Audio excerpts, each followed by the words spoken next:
starting to feel a lot like Christmas, don't you think? You know, with the lights and the music and everything. Yeah, it definitely is. And I bet a lot of people are thinking about those special family traditions right now. Oh, absolutely.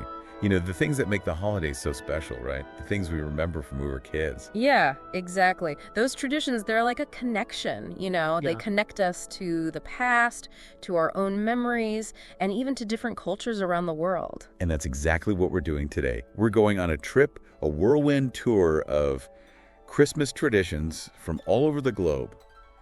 And let me tell you, some of these are going to be pretty surprising. Oh, I bet they are. I'm excited to see what we uncover.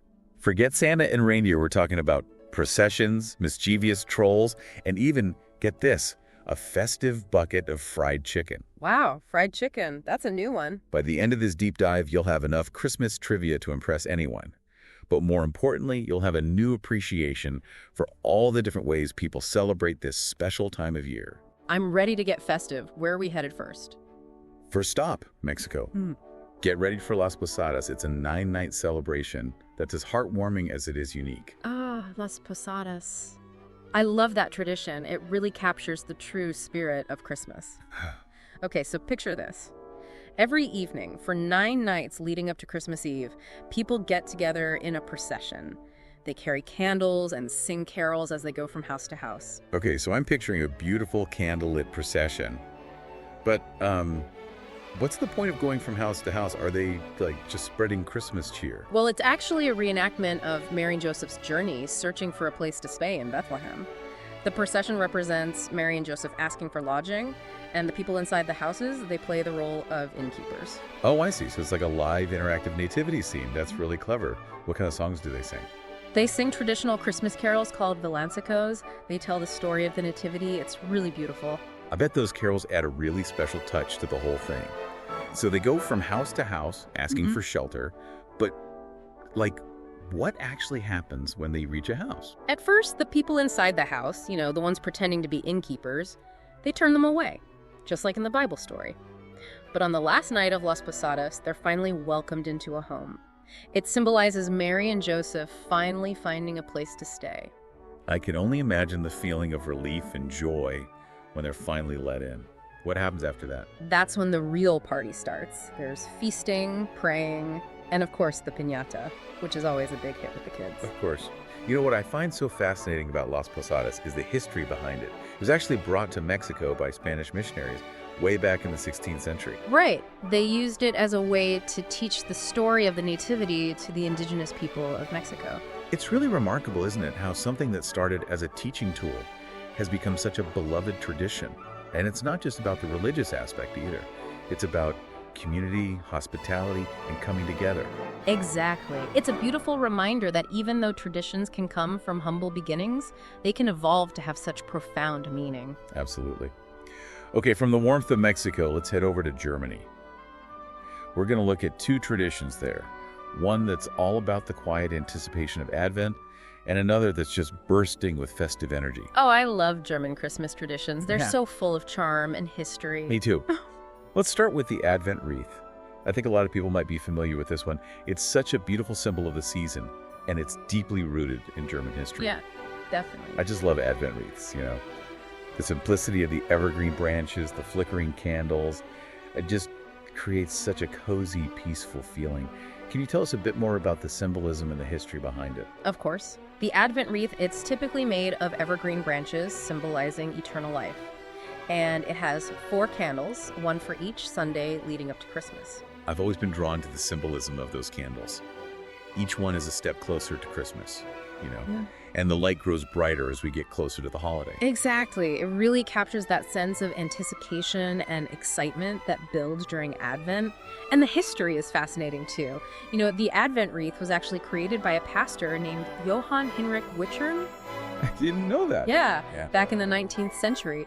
He wanted to find a way to teach children about Advent, to make it more visual and tangible for them. And that's how the Advent wreath was born. I love how something so simple and visually appealing can also be such an effective teaching tool. It's pretty amazing. Okay, from the quiet symbolism of the Advent wreath, let's switch gears to something a little more lively.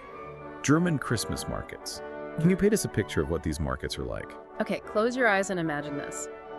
You're strolling through a charming German town square. The air is filled with the smell of gingerbread and roasting chestnuts. There are twinkling lights everywhere, and everyone's bundled up in warm coats, sipping on steaming mugs of glühwein. Oh, that sounds amazing. Glühwein. What exactly is that? It's basically mulled wine, warm spiced wine, usually red wine, with citrus fruits, cinnamon sticks, and cloves. Oh, that sounds delicious. It's the perfect drink to keep you warm and cozy as you explore the market and just soak in that festive atmosphere. It's those little details that really make a tradition come alive, don't they? So tell me, what kind of things can you find at these Christmas markets? Oh, you can find just about everything. Handmade ornaments and crafts, traditional German treats like bratwurst, gingerbread, Lebkuchen. Lebkuchen, what's that? There are these beautifully decorated cookies. It's a great place to find unique gifts and just experience the true spirit of a German Christmas. Sounds like it. Both the Advent wreath and Christmas markets have been around in Germany for a long time, haven't they? Oh yeah, they have a long history. Christmas markets, some of them date back to the Middle Ages. Wow, the Middle Ages. One of the oldest and most famous ones is in Dresden. It dates all the way back to 1434. That's incredible. I guess these markets have endured for so long because they bring people together, don't they? They celebrate community and create a sense of shared history and joy. Exactly. And it's a tradition that's spreading all over the world now. Yeah, it really is. Okay, that's definitely going on my Christmas bucket list. Now, for our next stop, we're going somewhere a little unexpected. Japan. And believe it or not, the star of the show is KFC. You heard that right. In Japan, Christmas isn't really a religious holiday, but for a lot of families, Christmas dinner means a bucket of Kentucky Fried Chicken. Okay, now this is a curveball. KFC for Christmas.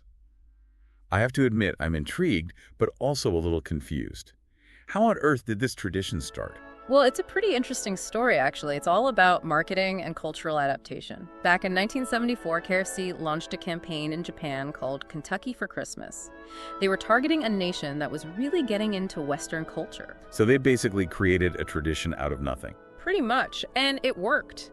The idea of a festive bucket of fried chicken really resonated with people in Japan. It quickly became a beloved tradition. That's incredible. It just shows how traditions can come from the most unexpected places. And, I have to admit, there's something kind of charming about families gathering around a bucket of fried chicken on Christmas Day. Okay, from fried chicken in Japan, let's go to a land of ice and fire, Iceland. Get ready for some fascinating folklore because we're about to meet the Yule Lads. The Yule Lads, they're a mischievous bunch. You see, instead of one Santa Claus, Iceland has 13 Yule Lads. They're like troll-like figures that visit children in the 13 nights leading up to Christmas. 13 mischievous figures. That sounds like a recipe for holiday mayhem. Tell me more about these Yule Lads. What do they do? Well, in a way, they're a bit like Santa Claus. They leave gifts for children, but they also have a mischievous side. Each night, a different Yule Lad comes down from the mountains. And if a child's been good, they leave a small gift in their shoe. But if the child's been naughty... Oh no, what happens if they've been naughty? Do they get a lump of coal? Nope. Instead of coal, they get a rotten potato. A rotten potato. That's hilarious. It's like a lump of coal with an Icelandic twist. Yeah. So do these Yule Lads have names? They do, and their names are pretty unique. There's Door Slammer, Sausage Swiper, Spoon Licker. You get the idea. Oh, I can totally picture them. This band of mischievous little trolls running around, causing all sorts of holiday chaos. Yeah. It's definitely a different image than the jolly bearded Santa we're used to. But wait, didn't you mention another unique Christmas character in Iceland? And it's not exactly a cuddly one. Tell us about the Christmas cat.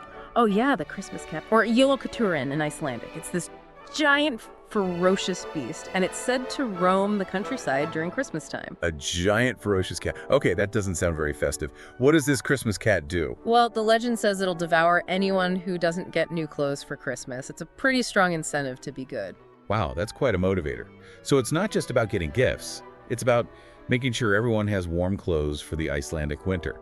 I can definitely see how that would be a practical concern. Right, exactly. It's just a folktale, of course, but it reflects the reality of life in Iceland, where warm clothing was absolutely essential for survival. It's so fascinating how these traditions are tied to the history and the environment of a place. From mischievous trolls to a giant cat that checks if you have new clothes, Iceland definitely wins the prize for the most unique Christmas characters. Okay, ready for our next destination? We're going to the Philippines, where Christmas lasts an incredibly long time. How long? Well, get this, a whopping 4 months. You're not kidding. Christmas in the Philippines starts in September, and it lasts all the way through January. It's the longest Christmas season in the world. 4 months of Christmas, that's pretty impressive. What makes their Christmas season so long? It's a combination of deep religious devotion and a love of everything festive. One of their most important traditions is Simbang Gabi. It's a series of 9 dawn masses held from December 16th to Christmas Eve. Dawn masses. Wow, that takes dedication. It does. Families get up before dawn, go to Mass together, and then they enjoy traditional Filipino breakfast treats afterwards. It sounds like a beautiful tradition, really emphasizing the importance of faith and family during Christmas. But you mentioned something else about the Philippines that caught my attention. Giant lanterns. Tell me more about that. Oh yeah, the Giant Lantern Festival. It's held in the city of San Fernando, and it's truly a sight to behold. I mean, we're not talking about your average paper lanterns here. These are massive, intricately designed lanterns, often depicting the Star of Bethlehem, and they're illuminated with thousands of lights. It's just breathtaking. Wow, that sounds incredible. I can't even imagine the skill and artistry that goes into making those lanterns. What's the history behind this festival? It started in the early 20th century. You know, it evolved from a simpler tradition of lighting lanterns to guide people to church for Simbang Gabi. Oh, I see. So it started with a practical purpose, but has grown into this grand celebration of art and light. That's amazing. From heartwarming processions and mischievous trolls to fried chicken and giant lanterns, our Christmas journey is already full of surprises. And we're not done yet. There are many more Christmas adventures to come. From the dazzling lights of the Philippines, let's go to Italy. We'll meet a gift-giving witch and enjoy a seafood feast. Sounds delicious and intriguing. I'm ready to learn more. In Italy, the magic of Christmas doesn't stop on December 25th. They have another special celebration on January 6th, the Epiphany. And it features a beloved character called La Befana. La Befana. She's a unique and charming figure in Italian folklore. She's this kind old witch, and she flies around on a broomstick delivering gifts to children on the eve of the Epiphany. A gift-giving witch. That's definitely a twist on the traditional Santa Claus. What's her story? Why does she bring gifts? Legend has it that La Befana was visited by the wise men on their way to Bethlehem, and they invited her to join them. But she said no. She thought she was too busy. But later, she regretted her decision, and she set out to find the baby Jesus. She brought gifts for all the children she met along the way, hoping that one of them would be him. It's a bittersweet story. So she's still searching for baby Jesus all these centuries later. That's what the story says. She's still traveling the world, delivering gifts to children, eternally searching for the Christ child. It's a tale of redemption and enduring hope. That's beautiful. But besides La Befana, what other traditions mark Christmas in Italy? I've heard they have a special feast on Christmas Eve. Ah, you must be talking about the Feast of the Seven Fishes. Is that what it's called? It's a tradition in many Italian-American families. They have this multi-course meal featuring 7 different kinds of seafood. On Christmas Eve, of course. 7 different kinds of seafood. Wow, that's a seafood lover's dream. What kind of dishes are usually served?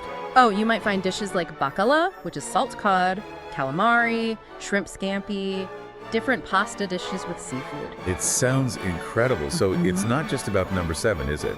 It's about showcasing a variety of flavors and ways to prepare seafood. Right. Where does this tradition of the 7 fishes come from? It has its roots in the Catholic tradition of not eating meat on Christmas Eve, but over time it's become a celebration of abundance and family. Each dish represents something special. It's a wonderful way to get together with loved ones, enjoy amazing food, and honor tradition. I'm getting hungry just thinking about it. But before we take a break for a seafood feast, let's continue our Christmas journey. Our next stop is Sweden, a land of snow, cozy fireplaces, and a unique tradition that brings light to the darkest days of winter, St. Lucia Day. St. Lucia Day. It's a beautiful tradition celebrated on December 13th in honor of St. Lucia. She was a Christian martyr. It's a magical blend of Christian and pagan customs. It symbolizes the return of light during the darkest time of the year. I can imagine how magical that must be, especially in a country where the winter days are so short. Can you describe what happens on St. Lucia Day? Picture this. A procession of young girls, all dressed in white, each one holding a candle. Leading the procession is a girl wearing a crown of candles.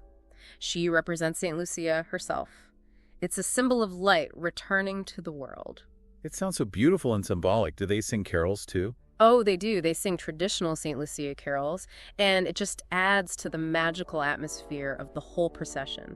It's a moment of peace and hope. during those long winter nights. It's easy to see why this tradition holds such a special place in the hearts of Swedish people. Yeah, definitely. But St. Lucia Day isn't the only unique Christmas tradition Sweden has to offer, right? What about the Yule goat? Ah, yes. The Yule goat, or Jolbok as they say in Swedish. It's more of a symbolic figure than an actual goat. You might see it as a straw ornament, or sometimes even as big figures in public squares. A Yule goat. That's a pretty interesting choice for a Christmas symbol. What's the story behind it? Well, the Yule goat has its roots in Norse mythology, where goats were associated with Thor, the god of thunder. Later, it became more associated with generosity, bringing gifts during the Yule season. Oh, so it's kind of like a pre-Santa Claus figure. That's fascinating. Yeah, you could say that. From a gift-giving witch in Italy to a symbolic goat in Sweden, our Christmas journey has been full of unexpected twists and turns. And there's still so much more to discover. Let's head down under to Australia, where Christmas is celebrated in a completely different way. Under the summer sun. A summer Christmas. Now that's something I'd love to experience. You ready to trade those snowmen for sandcastles and those fireplaces for barbecues?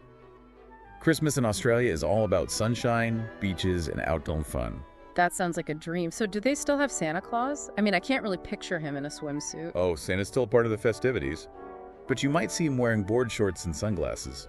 Or even surfing. Surfing Santa. That's great. A lot of families head to the beach for picnics, barbecues, outdoor games. It's a totally different vibe than a traditional winter Christmas. It sounds fantastic. Trading hot chocolate for cold drinks, cozy fires for sunshine and waves.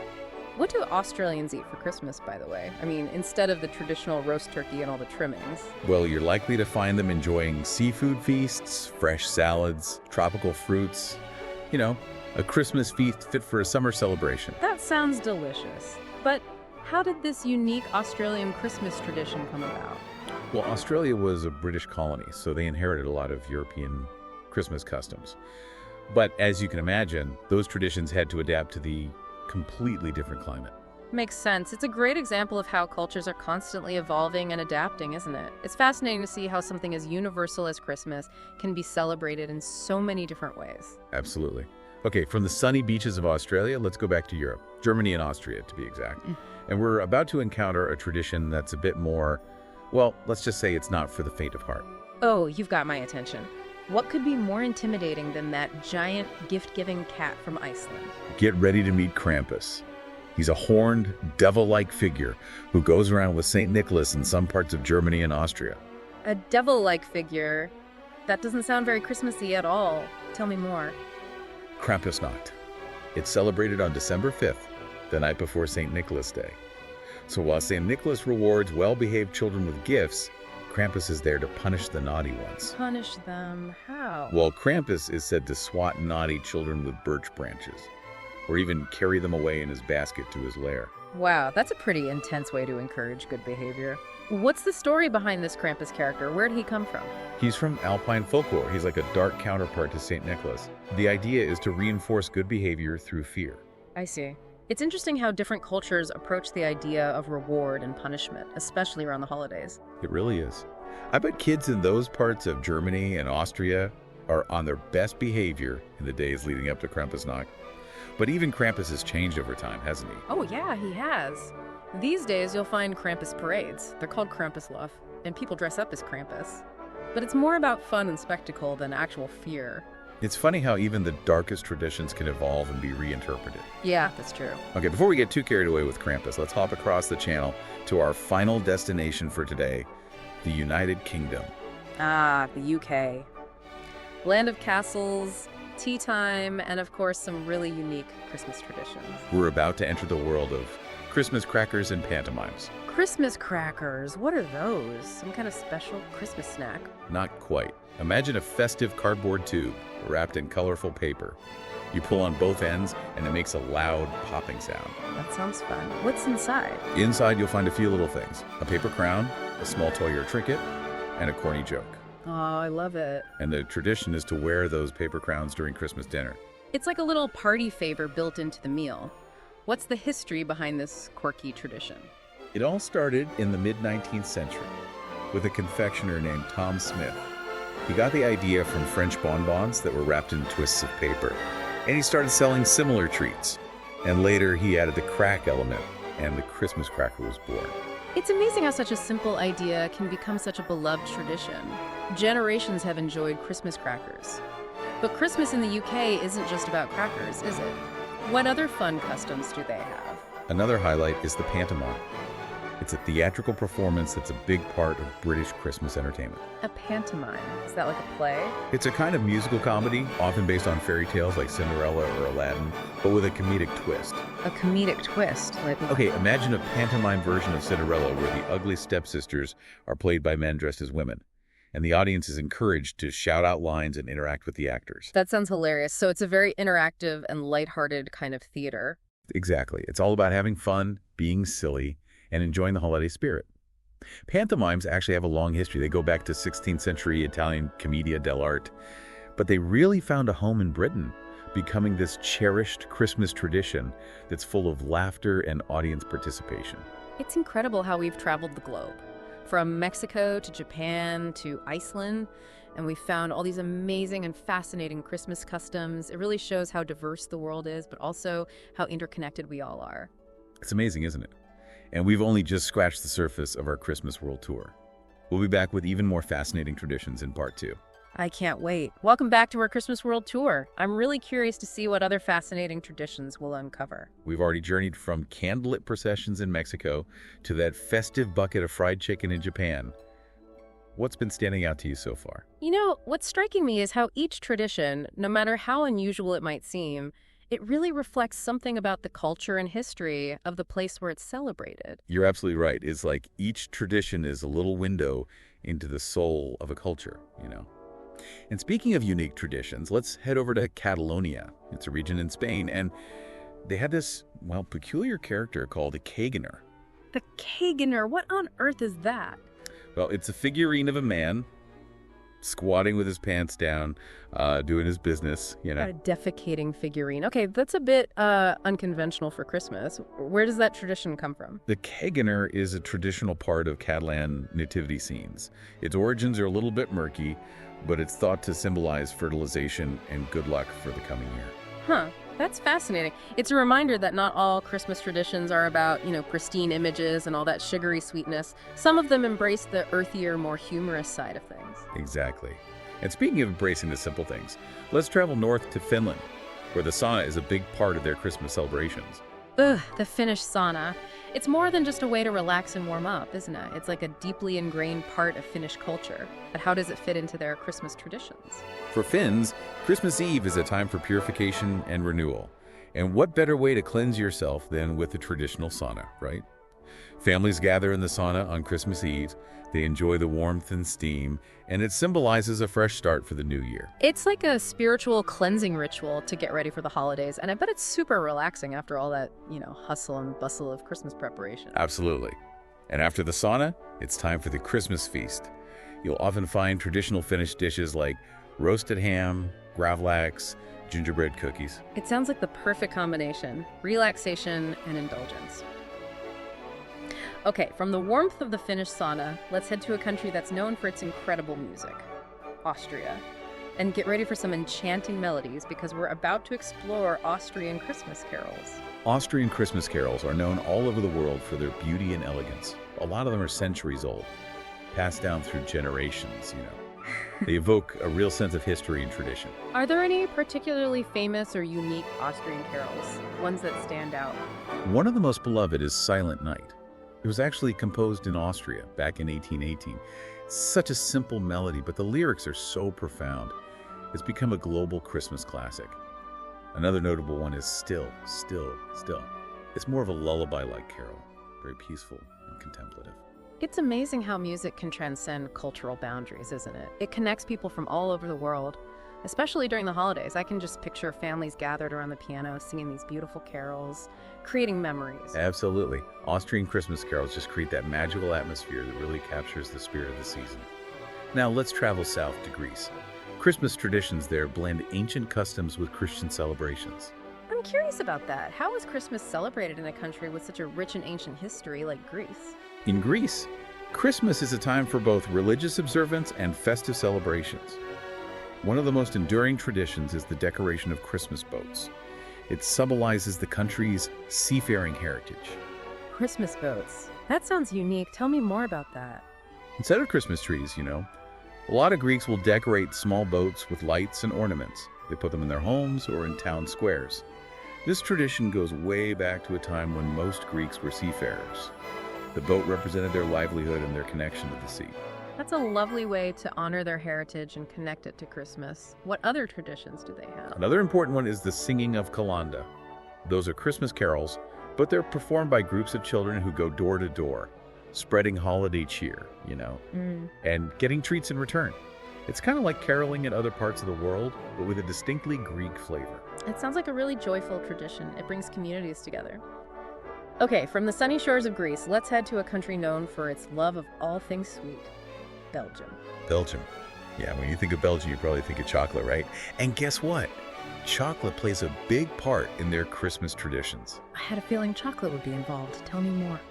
One of the most popular treats during the Christmas season is speculoos. It's a thin, crispy, spiced cookie. They're traditionally shaped like windmills or St. Nicholas figures. Oh yes, speculoos. They're often enjoyed with hot chocolate or coffee, making for a really delicious holiday treat. Speculoos cookies are a favorite in a lot of places, but I bet they're extra special in Belgium, being the land of, chocolate mastery. They are. And speaking of chocolate, another beloved tradition is the St. Nicholas chocolate figures. On December 6th, St. Nicholas Day, kids wake up to find chocolate figures of St. Nicholas, along with other treats and little gifts. It sounds so delightful. Okay, from the sweetness of Belgian chocolate, let's journey to a country known for its dramatic landscapes and fiery folklore, Iceland again. And this time, we're not talking about those mischievous Yule Lads or that giant Christmas cat. This tradition literally involves fire. Get ready for the Joleve curve. No. Or the Yule Book flood. It's a tradition that's as unique as it is heartwarming. A Yule Book flood? What in the world does that mean? On Christmas Eve in Iceland, they have this tradition of giving new books as gifts. And not talking about just a few books, it's a flood of books. Families exchange books, bookstores are packed, and people spend the evening just curled up with a good read. It's like a literary Christmas miracle. That's such a wonderful way to encourage reading and create a cozy kind of intellectual atmosphere for the holidays. Why is it called a flood, though? The flood part refers to the sheer volume of books exchanged and how they just seem to inundate homes and families on Christmas Eve. It's really a sight to see. I can picture it, that warm glow of lamplight as families settle in with their new books, the smell of paper and ink. Sounds magical. Okay, from the literary warmth of Iceland, let's head south to a country known for its vibrant culture and passionate celebrations, Brazil. In Brazil, Christmas falls during the summer. So get ready for a celebration that's full of sunshine, music, and vibrant colors. One of their most captivating traditions is the Festa de Natal, or the Christmas festival. A Christmas festival in the summer. That's a fun twist. What happens during these festivals? Festa de Natal are these lively celebrations filled with music, dancing, food, and fireworks. They often take place in town squares or parks, bringing communities together to celebrate the joy of the season. It sounds so vibrant and energetic. Are there any specific customs or traditions that are part of Festa de Natal? One popular tradition is the exchange of gifts, but they call it amigo secreto, or secret friend. It's a lot like Secret Santa, where people draw names and exchange gifts, but anonymously. It adds that element of surprise and fun to the whole gift-giving process. I love that. It's a great way to make things a bit more mysterious and exciting. Okay, from the sunny festivities of Brazil, let's travel to a country known for its stunning architecture and rich artistic heritage, the Czech Republic. In the Czech Republic, Christmas traditions are really connected to folklore and superstition. One tradition that might seem a little unusual is the practice of throwing a shoe over your shoulder on Christmas Eve. Throwing a shoe over your shoulder. Okay, that sounds intriguing. What's the meaning behind that tradition? It's a fortune-telling ritual. Unmarried women stand with their back to the door and toss a shoe over their shoulder. If the shoe lands with its toe pointing towards the door, it means the woman will get married within the year. That's a fun and playful tradition. It's a good way to add a little excitement and anticipation to the season. And it's a reminder that Christmas is also a time for hope and dreams for the future. You're so right. And speaking of hope and dreams, let's head to a country known for its romantic charm and enchanting traditions, France. Ooh, I'm ready for some French elegance and sophistication. What kind of unique traditions do they have in store for us? In France, Christmas is all about indulging in delicious food, spending time with loved ones, and embracing the beauty of the season. One tradition that really captures that French spirit of celebration is the Réveillon. It's a lavish Christmas Eve feast. A lavish Christmas Eve feast? That sounds amazing. What kind of delicacies are typically served at a Réveillon? The Réveillon is a multi-course extravaganza. You'll find traditional French dishes like foie gras, oysters, lobster, roasted goose, and a whole array of incredible desserts. Wow, that's a feast fit for royalty. I can picture it now. The elegant table settings, the candlelight, and the aroma of all that delicious food. It's a truly special occasion, a time for family and friends to come together and really savor the joy of the season. Okay, from the culinary delights of France, let's travel to a country with a rich history and unique cultural heritage, India. Christmas isn't a widely celebrated holiday in India, but those who do celebrate have some fascinating traditions. That's right. In India, Christmas celebrations often blend Christian customs with local traditions. One really unique tradition is the decoration of mango trees instead of the usual pine trees. Mango trees instead of pine trees. That's interesting. Why mango trees? Mango trees are everywhere in India, and their lush green leaves make them a beautiful symbol of life and abundance during the holidays. It's another great example of how traditions adapt to different environments and cultural contexts. What other traditions do Christians in India observe? Another important one is the Midnight Mass. It's a very solemn and beautiful service held on Christmas Eve. Families go to church to celebrate the birth of Jesus, and they sing traditional Christmas carols. It's a reminder that at its heart, Christmas is a religious holiday, celebrating the birth of Christ. Okay, from the spiritual heart of India, let's travel to a country known for its warm hospitality and vibrant folk traditions, Ukraine. In Ukraine, Christmas traditions are deeply connected to ancient pagan customs and Christian beliefs. It creates this really unique blend of old and new. One of the most important traditions is Sviata Večeria, or Holy Supper. It's a 12-course meatless feast held on Christmas Eve. A 12-course meatless feast. Wow, that sounds like a challenge. What's the meaning behind the 12 courses and no meat? The 12 courses, they represent the 12 apostles. And the fact that there's no meat symbolizes a period of fasting in the lead up to Christmas. It's a tradition with so much symbolism and religious significance. What kind of dishes are usually served at Sviata Večeria? You'll typically find dishes like kutia. It's a sweet grain pudding, borscht, which is a hearty beet soup, vareniki, those are dumplings filled with potatoes or cabbage, and lots of other meatless delicacies. It sounds delicious and so meaningful. Okay, from the heartwarming traditions of Ukraine, let's travel to a country known for its love of nature and outdoor adventures, Norway. In Norway, Christmas is all about embracing the beauty of winter and enjoying time with loved ones. One tradition that captures the Norwegian spirit of hygge is the practice of gathering around the fireplace and sharing stories and songs. Hygge, what's that? Hygge is a Danish and Norwegian word that encompasses a feeling of coziness, contentment, and well-being.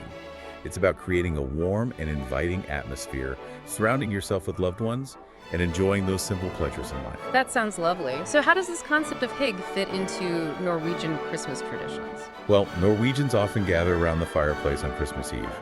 They share stories, sing carols, and enjoy traditional treats like peppercake, which are gingerbread cookies, and julekake, a rich Christmas bread filled with raisins and candied fruit. It sounds like the perfect way to create a warm and intimate atmosphere for the holidays. I can just imagine that crackling fire, the soft candlelight, and the sound of loved ones' voices. It's a tradition that truly embodies the spirit of Christmas, emphasizing the importance of togetherness, warmth, and those simple joys. And that's it for part 2 of our Christmas World Tour. We've journeyed from a defecating figurine in Catalonia to a book flood in Iceland. And we've only just scratched the surface of all the incredible diversity of Christmas traditions around the world. I know, right? I'm amazed by how many unique and fascinating traditions we've uncovered so far. I can't wait to see what other surprises await us in part 3. We've got plenty more Christmas adventures coming up.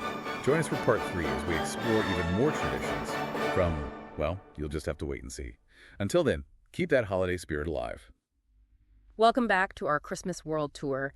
We've uncovered some truly amazing traditions so far, from a giant cat that checks if you have new clothes in Iceland, to that incredible book flood also in Iceland. But there's still so much more to explore. I am ready for the final part of our journey. What other fascinating customs are waiting for us? We're going to visit a few more countries, and I think you'll be surprised by just how diverse and creative some of these traditions are. I can't wait. Where are we headed first? Let's start in Ethiopia. They celebrate Christmas on January 7th there. January 7th. Yeah, it's according to the Julian calendar. Their Christmas is known as Ghana. It's a deeply spiritual and festive occasion. So they celebrate Christmas in January. That's interesting. What are some of the traditions they have for Ghana? One of the most important traditions is the pre-Christmas fast. A lot of Ethiopians don't eat any animal products for 40 days leading up to Ghana. A 40-day fast. That's some serious devotion. What happens on Ghana itself? On Ghana morning, everyone dresses in white robes and they go to church services. And afterwards, they get together with family and friends to feast on traditional Ethiopian dishes like wat, which is a flavorful stew, and injera, a spongy flatbread. It sounds like a beautiful mix of spiritual reflection and joyful celebration. It really is. And speaking of joyful celebrations, let's go to a country known for its vibrant music and dance traditions, Cuba. Ooh, I'm ready for some Cuban rhythms. How do they celebrate Christmas in Cuba? Christmas in Cuba is a really lively affair. Lots of music, dancing, delicious food. One of their most popular traditions is Parandas de Navidad, their festive street parties that happen all over the island. Street parties for Christmas? That sounds amazing. What goes on during these parandas? Okay, picture this. Groups of musicians and singers are parading through the streets. They're playing traditional Cuban music, and people are dancing, singing along, just enjoying the festive vibe.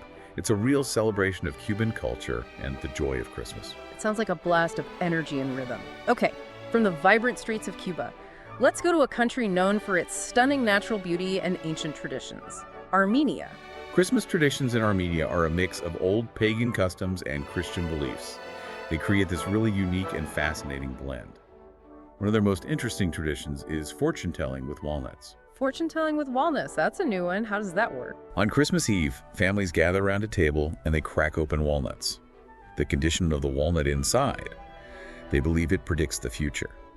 A smooth white walnut means good luck and prosperity. But a shriveled or blackened walnut, well, that's considered a bad omen. That's a fun way to add a bit of mystery and anticipation to the holidays. And it's a reminder that Christmas is also a time for reflection, looking ahead to the new year and all that. Exactly. And speaking of looking ahead to the new year, let's head over to a country known for its rich history and cultural traditions, Serbia. I'm excited to hear about Serbian Christmas customs. What kind of unique traditions do they have? Christmas is celebrated on January 7th in Serbia too, also according to the Julian calendar. One of their most fascinating traditions is the burning of the bad jack. It's an oak log that symbolizes good health and fortune for the coming year. Burning an oak log? That sounds like a powerful ritual. When and where does this happen? On Christmas Eve, the head of the household brings home a bad jack. It's placed in the fireplace and set on fire, ceremoniously. The crackling fire and that smell of burning oak, it fills the whole home. Creates this warm and symbolic atmosphere. It sounds beautiful, like a tradition that brings families together and symbolizes hope for the new year.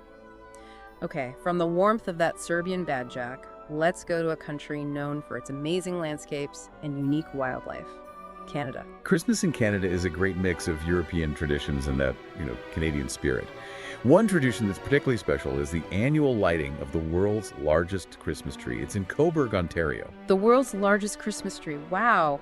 That's quite a claim. How big are we talking here? Well, this isn't your typical Christmas tree you bring home and decorate. This is a giant evergreen tree over 100 feet tall. And every year, they string thousands of lights on it. It creates this dazzling spectacle that lights up the whole night sky. I can imagine. It must look magical with those lights twinkling against that Canadian winter sky.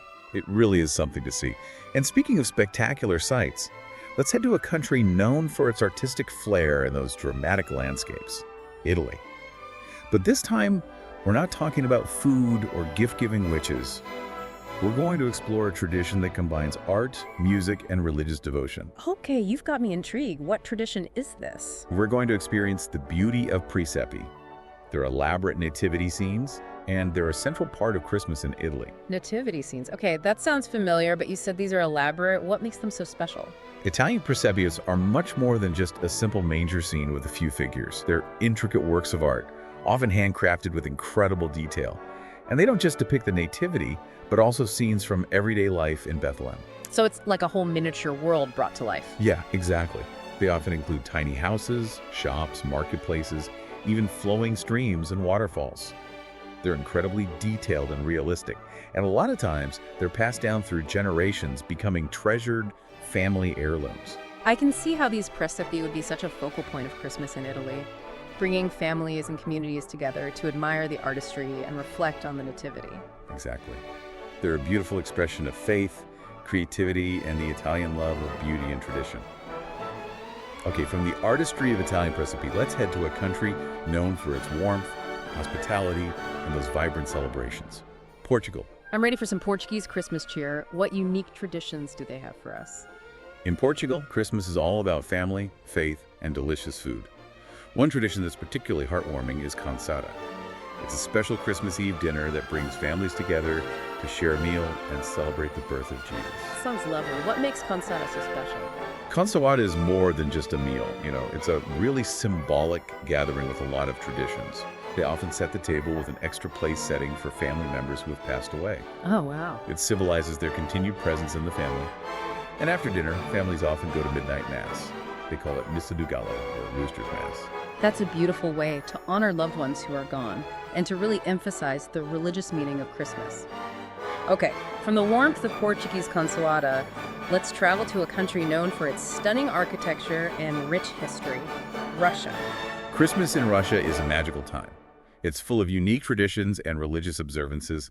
One tradition that's especially enchanting is the appearance of Dead Moroz, or Grandfather Frost. He's the one who brings gifts to children, but on New Year's Eve. Grandfather Frost. That sounds like their version of Santa Claus. Tell me more about him. Dead Moroz is this bearded, white-haired figure. He wears a long blue or red coat, and he travels in a troika, which is a traditional Russian sleigh pulled by 3 horses. He's often with his granddaughter, Snegorochka, or the Snow Maiden, and she helps him give out the gifts. So instead of reindeer, he has horses. That's a fun twist. Does he come down the chimney like Santa? Not down the chimney. Dead Moroz usually delivers gifts by knocking on doors and personally giving them to the children. He often asks them to sing songs or recite poems before they get their presents. That's so cute. It sounds like a much more personal and interactive experience than just, finding presents under the tree.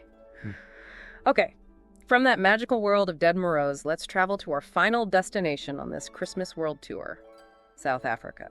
Christmas in South Africa is during their summer, so it's a time for outdoor celebrations, barbecues, and lots of festive gatherings.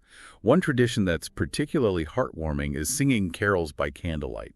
Caroling by candlelight in the summer air. That sounds magical. It is. On Christmas Eve, a lot of South Africans gather in churches, parks, or even on beaches. They hold candles and sing traditional carols. It creates this really serene and festive atmosphere. It's a beautiful way to celebrate the spirit of Christmas, no matter what the season or the location is. And that brings us to the end of our Christmas World Tour. It's been quite a journey. It really has. We traveled from Mexico to Japan, from Iceland to Brazil, and we discovered so many unique and fascinating Christmas traditions along the way. We've seen how this one holiday is celebrated in so many different ways, reflecting different cultures, histories, and beliefs. What's really stood out to me is how, despite all those differences, there are these common threads running through almost every tradition. The importance of family, the spirit of giving, the joy of coming together, and the hope for a brighter new year. You're right. At its heart, Christmas is a celebration of the human spirit, our capacity for love, compassion, and connection. And these traditions, as different and unique as they are, they remind us of the beauty and richness of our shared human experience. So true. So this Christmas, as you're decorating your tree, wrapping presents, or enjoying your own family traditions, take a moment to think about all the different ways people around the world are celebrating. That's a great idea. You might even be inspired to try a new tradition or two. From all of us here at The Deep Dive, we wish you a happy and meaningful Christmas season, filled with love, laughter, and the magic of traditions, both old and new.